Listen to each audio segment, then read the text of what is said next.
mengandalkan Tuhan dan mau berupaya, bekerja keras, berjuang, pasti Tuhan buka jalan. Iya. Saya bilang loh, saya nggak tahu Tuhan. Waktu saya ke Tarutung, nggak tahu aku. Buta sekali aku Tuhan. Relasi nggak ada, semua nggak ada. Tapi aku tahu Tuhan sertai aku. Kalau Tuhan besertaku, siapakah lawanku? Nggak ada. Terbuka jalan dari sini, terbuka jalan dari sini.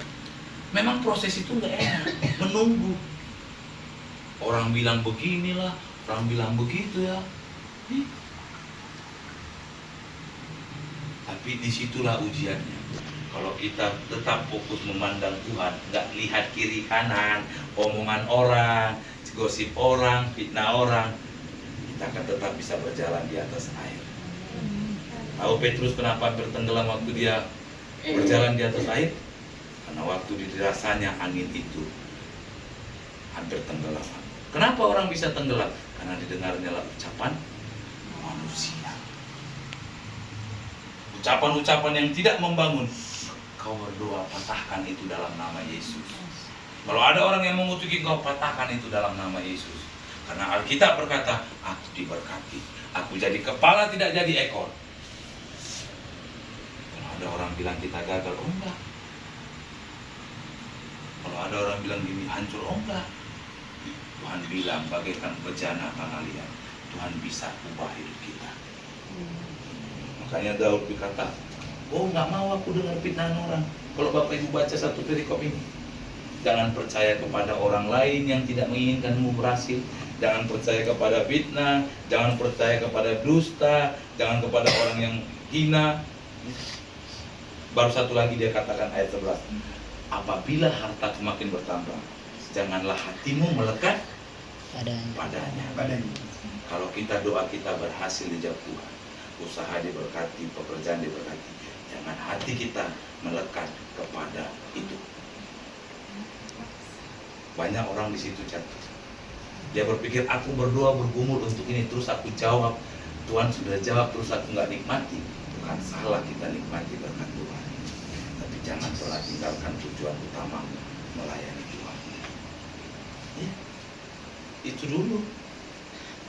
Saya bilang sama saya udah istirahat aja lah. Aku sama Maria aja pergi. Oh enggak. Saya bilang, udah ikutlah aku, terlambat kita.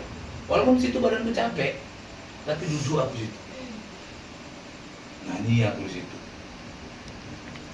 Dengan firman aku di situ. Kenapa badan capek? Jam 4 pagi sampai. Itu belum ada tidur.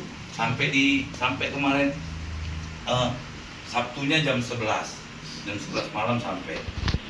Istirahat jam 5 udah bangun. Udah berdoa sampai jam 7 karena mau ibadah raya sama pendetanya. Siap jam 7 sarapan, ngopi. Nggak ada lagi waktu istirahat. Nggak ada waktu untuk istirahat.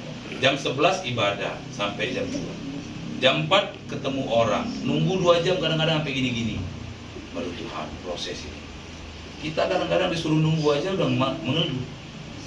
Disitulah saya dulu gagalnya, nggak sabar menunggu. Karena seharusnya ini udah lebih cepat dari bulan 1 kemarin seharusnya saya ketemu. Tapi karena saya nggak sabar, akhirnya saya pulang, saya ditegur.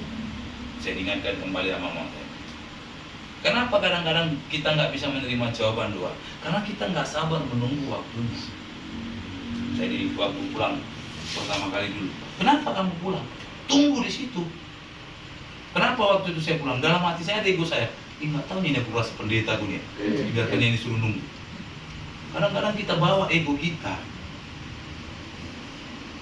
Kenapa terlambat pemulihan Tuhan terjadi?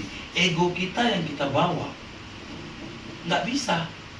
Akhirnya waktu itu, tahunya dia turun, dia kan karena lagi ada acara di lantai 2. Dia turun, ditengoknya, saya salam, tunggulah ya. Rupanya hampir 3 jam saya nunggu. Puji Tuhan dikasih makan. Dalam hati udah kesal. Tapi ku ingat lagi cakap orang tua. Kau sabar, kau tunggu. Itulah proses. Kenapa seringkali kita nggak bisa menerima jawaban doa? Kita nggak sabar menanti waktu Tuhan. Coba kalau aku paksa dia cepat-cepat, bisa aja kami turun. Begini. Tapi